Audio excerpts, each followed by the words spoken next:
Hi guys, I hope you all are fine.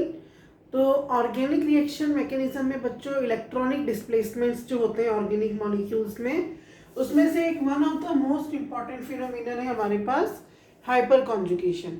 Okay, so let us see hyper conjugation क्या होता है और किस तरह के मॉलिक्यूल्स में ये पाया जाता है। तो बच्चों, ये किस तरह के मॉलिक्यूल्स में होता है hyper conjugation?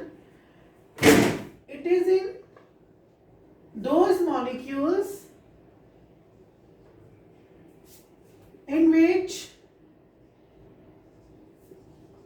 there is hydrogen attached on alpha carbon present bonded to doubly bonded carbon और sp2 hybridized कार्बन। ओके, अब ये इतना बड़ा हमारे पास एक स्टेटमेंट है, इसको हम एग्जांपल से समझते हैं जो आपके लिए बहुत इजी होगा। ओके, कि किस तरह के कंपाउंड्स में हाइपर कॉन्जुगेशन मिलता है और ये होता क्या है। ओके बच्चों, मेरे पास एक सिंपल कंपाउंड है, तो एक सिंपल एल्कीन की बात करूंगी मैं। पहली चीज तो ये कि डबली बॉन्डेड कंपाउंड्स में मिलता है। ठीक है, जो आपका ये हाइपर कॉन्जुगेशन इफेक्ट है उसमें आपके जो कंपाउंड है उसमें डबल बॉन्ड होना चाहिए। ओके, और sp2 हाइब्रिडाइज्ड होता है कार्बन डबल बॉन्ड में। ओके, ये बहुत बेसिक सी चीज है। जैसे मेरे पास एक सिंपल सा सब्सटेंस है जिसको हम कहते हैं प्रोपीन।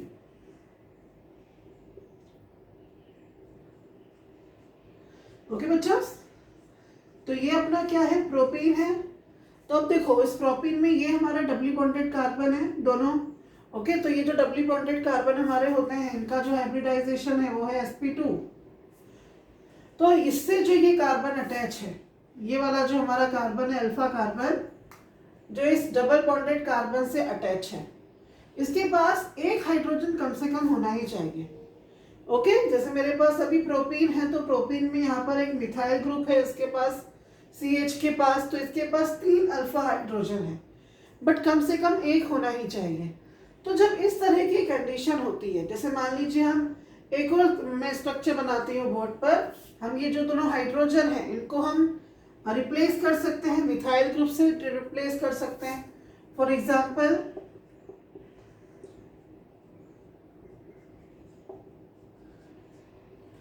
अब ये मेरे पास जो सब्सटेंस है, ओके, 3 मिथाइल ब्यूटीन। ओके, तो इसमें भी जो आपका ये अल्फा कार्बन है इसके पास एक हाइड्रोजन है। ओके, तो इस तरह के सब्सटेंसेस में, इस तरह के जो सिस्टम्स होते हैं इसमें हाइपर कॉन्जुगेशन पाया जाता है। और हाइपर कॉन्जुगेशन होता क्या है, इसमें ये जो हमारा सिग्मा बॉन्ड है कार्बन हाइड्रोजन का और ये वाला जो हमारा पाई बॉन्ड है, इन दोनों के बीच में कॉन्जुगेशन होता है।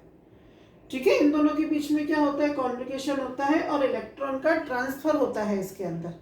ओके, तो इस हाइपर कॉन्जुगेशन की वजह से रेजोनेंस जनरेट होता है। ओके, एक मॉलिक्यूल के कई रेजोनेटिंग स्ट्रक्चर्स बन सकते हैं। ओके, तो प्रोपीन के एग्जांपल से हम समझते हैं कि किस तरीके से ये सिग्मा बॉन्ड है इस पाई बॉन्ड के साथ कॉन्जुगेशन में आता है और किस तरीके से इसमें रेजोनेंस डेवलप होगा। ओके, और जिसे हम क्या कहेंगे, हाइपर कॉन्जुगेशन कहेंगे। तो प्रोपीन का सबसे सिंपल एग्जांपल हम यहाँ पे लेके देखते हैं कि किस तरीके से प्रोपीन में हाइपर कॉन्जुगेशन की मदद से या उसकी वजह से रेजोनेंस जनरेट होगा। ओके, तो एक सिंपल हम प्रोपीन बनाते हैं, हमारा ओपन स्ट्रक्चर में यहाँ पर ड्रॉ कर रही हूँ जस्ट फॉर एक्सप्लेनेशन। ओके, हमने यहाँ पर ओपन स्ट्रक्चर ड्रॉ किया है प्रोपीन का। ओके, हम सभी को पता है कि ये प्रोपीन है, right. So this is the propene, एक बॉन्ड एक्स्ट्रा लग गया, सॉरी फॉर दैट। ओके, तो ये हमारे पास में क्या है, प्रोपीन है। तो अब इस केस में क्या होगा कि ये जो हमारा बॉन्ड है, ये वाला हाइड्रोजन वाला बॉन्ड, ठीक है, इसकी वजह से क्या होगा, आपका कॉन्जुगेशन आएगा मॉलिक्यूल के अंदर। Okay, there will be conjugation because of this carbon hydrogen bond. तो बच्चों ये जो हमारे पास प्रोपीन है, ठीक है, इस प्रोपीन में अब क्या प्रॉब्लम है कि इसके पास 3 हाइड्रोजन है। तो तीनों हाइड्रोजन की ये जो हमारे पास कार्बन हाइड्रोजन सिग्मा बॉन्ड है, इन तीनों का इस पाई बॉन्ड से कॉन्जुगेशन हो सकता है। ओके, ये तीनों हाइड्रोजन कॉन्जुगेशन में जा सकते हैं, ये तीनों के तीनों बॉन्ड। तो हम चलो पहुंचाते हैं इनको। तो ये बॉन्ड इधर अगर आता है तो ये कार्बन की वैलेंसी 5 होगी, जो आपको पता है पॉसिबल नहीं है। तो ये जो हमारे पाई इलेक्ट्रॉन है ये इस कार्बन पर आ जाएंगे। तो एक जो रेजोनेटिंग स्ट्रक्चर बनेगा वो क्या बनेगा, ये हाइड्रोजन हो जाएगा आपका पॉजिटिवली चार्ज। ओके, क्योंकि उसका जो पूरा बॉन्ड ही है वो शिफ्ट हो रहा है। ये हाइड्रोजन वैसा का वैसा यहाँ पर आ जाएगा डबल बॉन्ड, और इस फर्स्ट कार्बन पर आता है आपका नेगेटिव चार्ज। ओके, सो ये पर इसका बन जाता है फर्स्ट स्ट्रक्चर। अब सेम बॉन्ड की शिफ्टिंग इस बॉन्ड से भी हो सकती है, सेकेंड कार्बन हाइड्रोजन बॉन्ड से। ओके, तो इसका जो नेक्स्ट रेजोनेटिंग स्ट्रक्चर है वो क्या बनेगा, इस हाइड्रोजन पे पॉजिटिव चार्ज हो सकता है, और ये जो फर्स्ट कार्बन है इस पर आएगा नेगेटिव चार्ज। अब सेम इलेक्ट्रॉन की शिफ्टिंग इस कार्बन हाइड्रोजन बॉन्ड से हो सकती है, तीसरे वाले से। ठीक है, तो जो नेक्स्ट रेजोनेटिंग स्ट्रक्चर बनता है वो बनेगा ये वाला।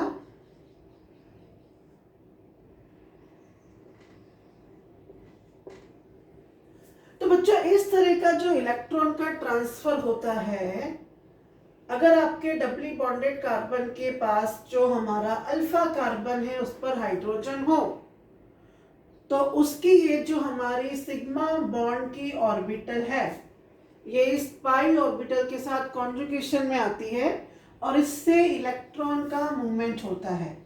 इसको हम क्या कहते हैं, hyper conjugation. Okay, this is known as what, hyperconjugation. तो आप देख सकते हैं कि हाइपर कॉन्जुगेशन की मदद से रेजोनेटिंग स्ट्रक्चर्स बन रहे हैं। और जो रेजोनेटिंग स्ट्रक्चर्स में आप देख सकते हो कि एक बॉन्ड ही गायब हो गया है ना, ये जो कार्बन हाइड्रोजन बॉन्ड है रेजोनेटिंग स्ट्रक्चर में वो है ही नहीं। इसीलिए hyper conjugation is also known as no bond resonance.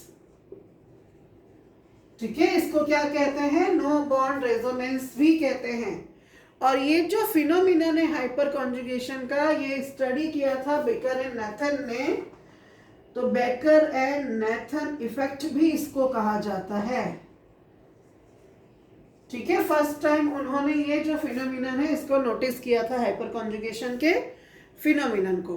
Okay, तो बहुत सारी चीजें ऐसी हैं जो हाइपर कॉन्जुगेशन को सपोर्ट करती है बच्चों, कि देखते हैं हम कौन कौन से फैक्टर ऐसे हैं जो हमारे हाइपर कॉन्जुगेशन के फिनोमिनन को क्या करेंगे, सपोर्ट करेंगे। ओके, और उनके साथ साथ हम हाइपर कॉन्जुगेशन के और एग्जाम्पल देखेंगे, और हम देखेंगे कि कौन कौन से फैक्टर्स हाइपर कॉन्जुगेशन को अफेक्ट करते हैं। ठीक है, दैट वी सी। तो बच्चों जो पहला फैक्टर है जो हाइपर कॉन्जुगेशन के लिए एक एविडेंस की तरह काम करता है, एक प्रूफ की तरह काम करता है, वो है हीट ऑफ हाइड्रोजनेशन।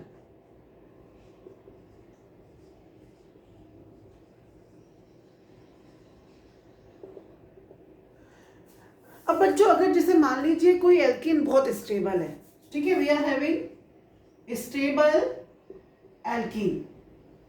ओके, आप स्टेबल एल्कीन का हाइड्रोजनेशन करवा रहे हैं, तो हमको पता है कि हाइड्रोजनेशन करवाने से एल्कीन किस में चेंज हो जाएगा, एल्केन में चेंज हो जाएगा। ठीक है, तो अब इस रिएक्शन के दौरान हीट एनर्जी रिलीज होगी। Okay, there is involvement of some heat energy. ठीक है, जो हीट एनर्जी यहाँ पर रिलीज होगी इस केस में, उसको हम क्या कहेंगे, हीट ऑफ हाइड्रोजनेशन कहेंगे। Okay, that is known as heat of hydrogenation. तो बच्चों अगर आपका मॉलिक्यूल बहुत स्टेबल है, ठीक है, अगर आपका मॉलिक्यूल अपने आप में स्टेबल है, तो वो हाइड्रोजनेशन रिएक्शन कैसी कैरी करेगा, स्लोली कैरी करेगा। ठीक है, तो आपकी जो हीट ऑफ हाइड्रोजनेशन है वो कैसे रिलीज होगी, लेस। और अगर आपका जो एल्कीन है वो थोड़ा कम स्टेबल है, तो उसका हाइड्रोजनेशन इजीली होगा और हीट ऑफ हाइड्रोजनेशन ज्यादा रिलीज होगी। मतलब क्या, more heat of hydrogenation,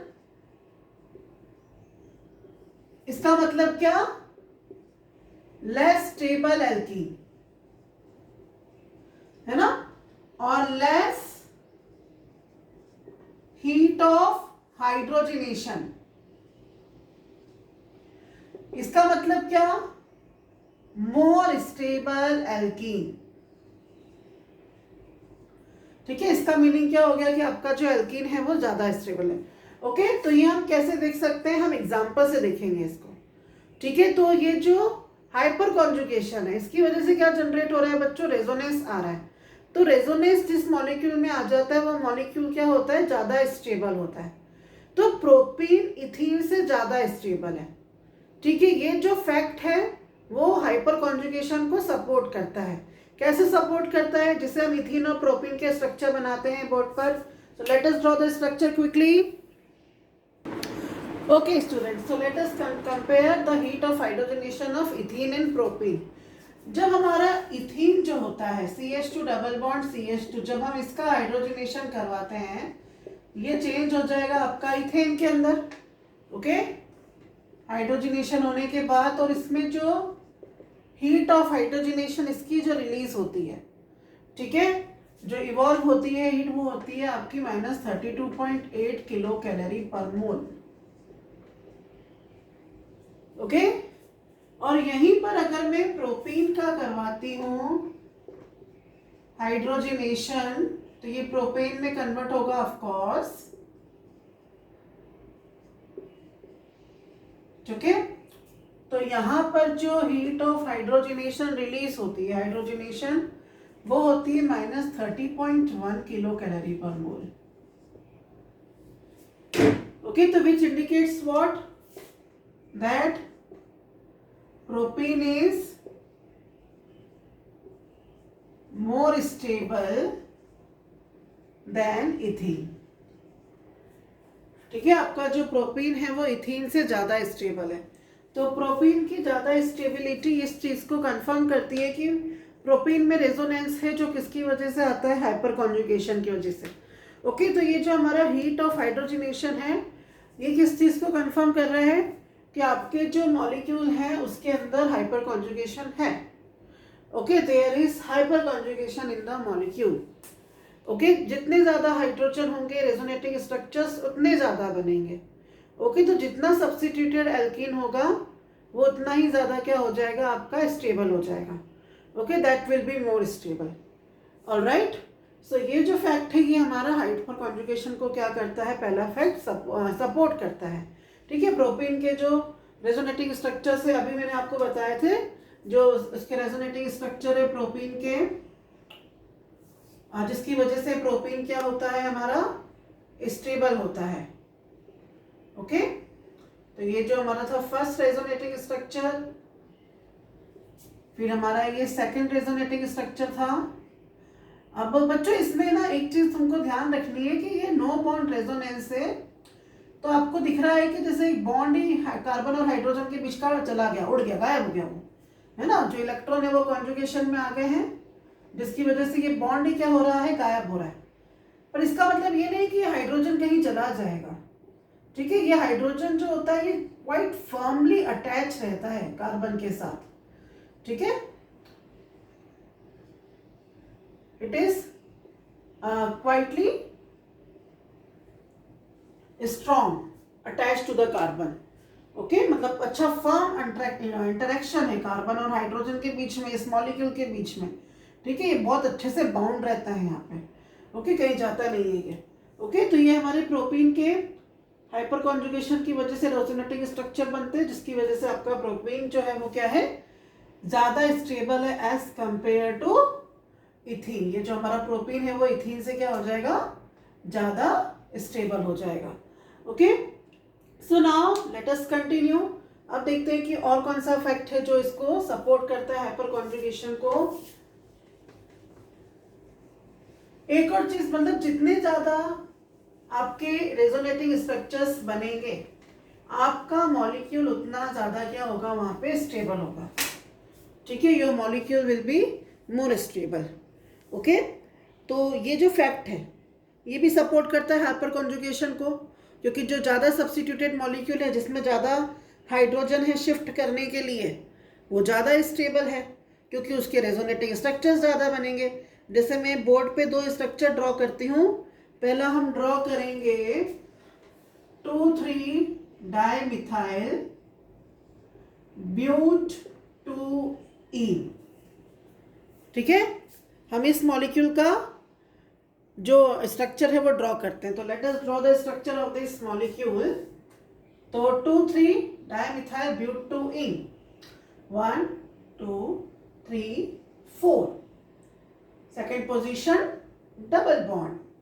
okay, अब 2,3 डाइमिथाइल, तो CH3 CH3। ओके, बाकी वैलेंसी को कौन पूरी करेगा, आपका hydrogen.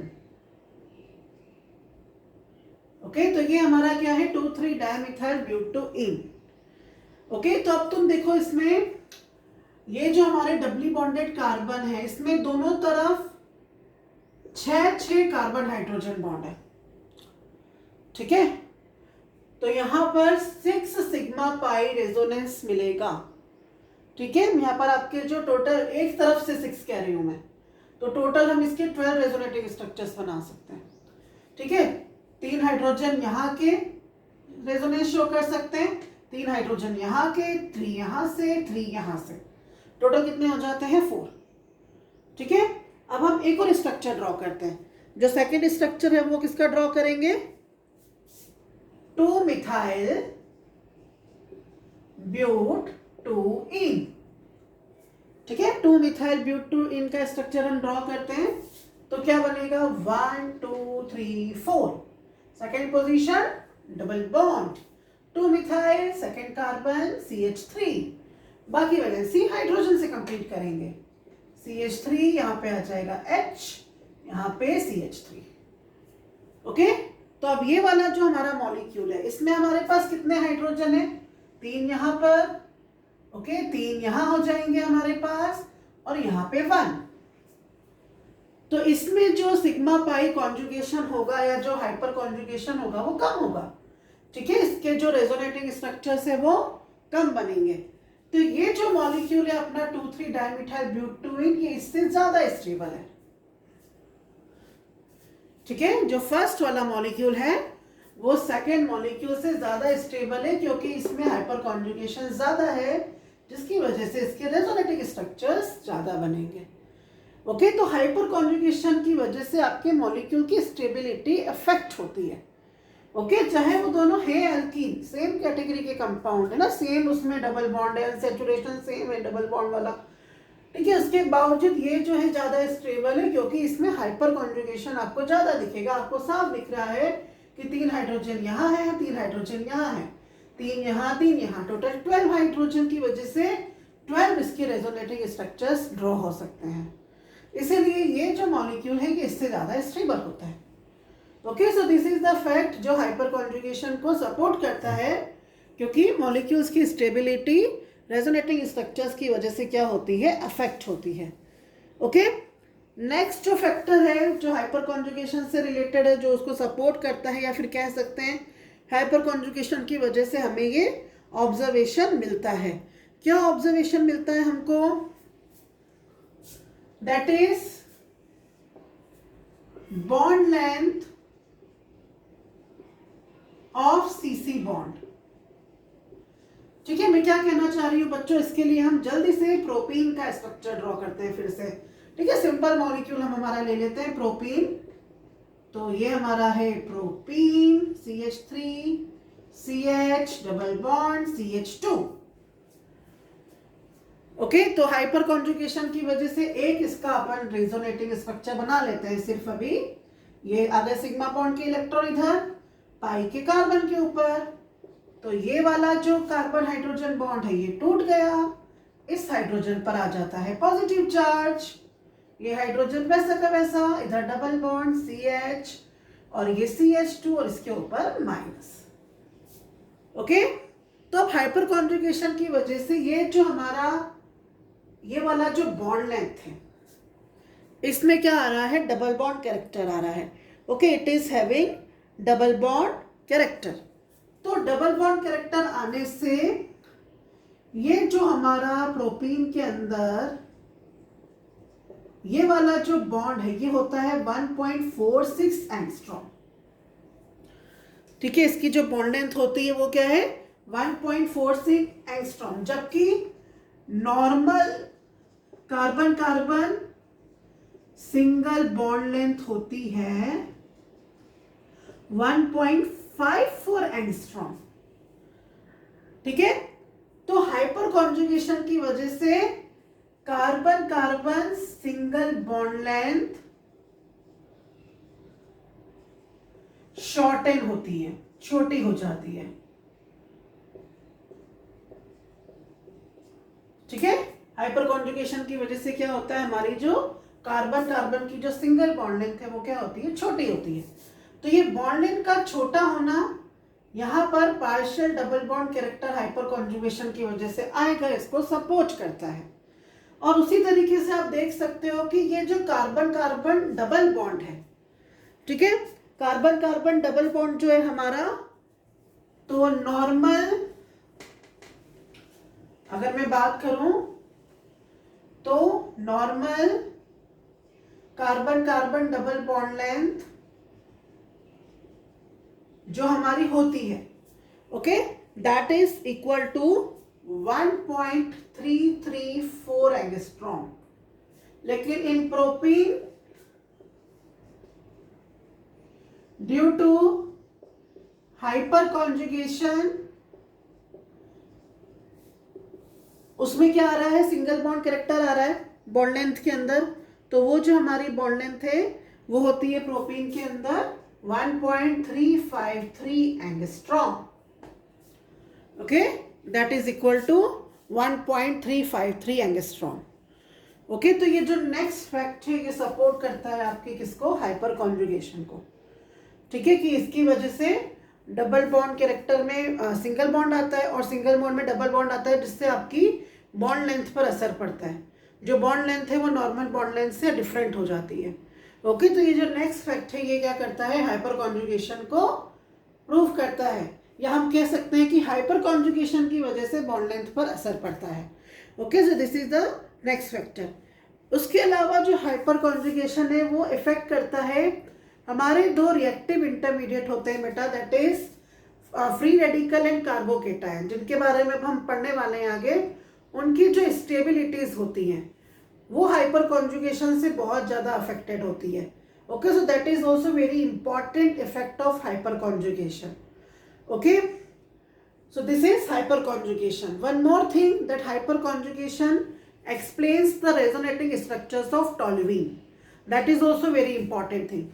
So let us see that how hyperconjugation we can observe in toluene.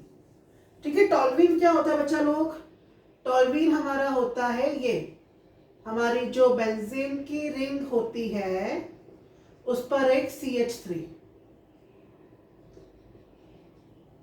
Okay, इसे हम क्या कहते हैं, टॉल्यूइन कहते हैं, that is known as what, toluene.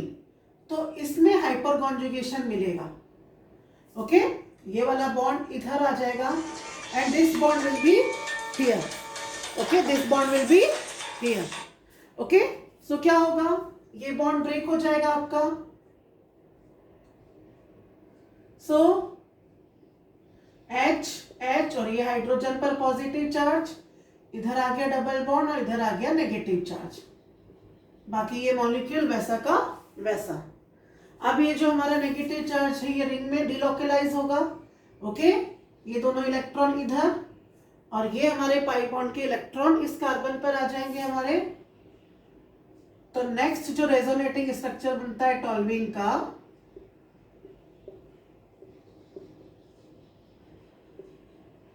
This one. Okay, फिर ये जो हमारे लोन पेयर ऑफ इलेक्ट्रॉन है या फिर ये जो दो हमारे इलेक्ट्रॉन है वो इधर शिफ्ट होंगे और ये यहां पे डिलोकलाइज हो गए। तो ये हमारा बना next structure.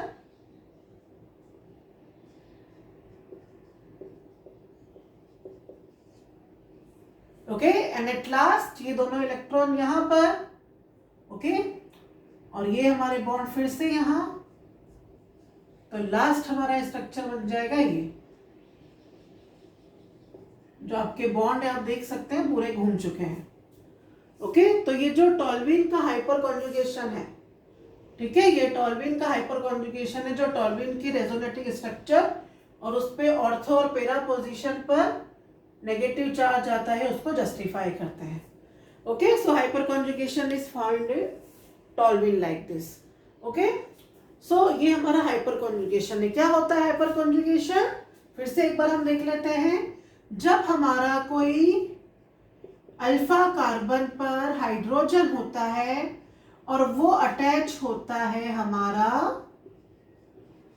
sp2 hybridised carbon से, ठीक है, या डबली बॉन्डेड कार्बन से, तो ये वाला जो सिग्मा बॉन्ड है कार्बन हाइड्रोजन का उसमें, और ये जो पाई बॉन्ड है, ठीक है, इसमें हाइपर कॉन्जुगेशन, इसमें कॉन्जुगेशन पाया जाता है।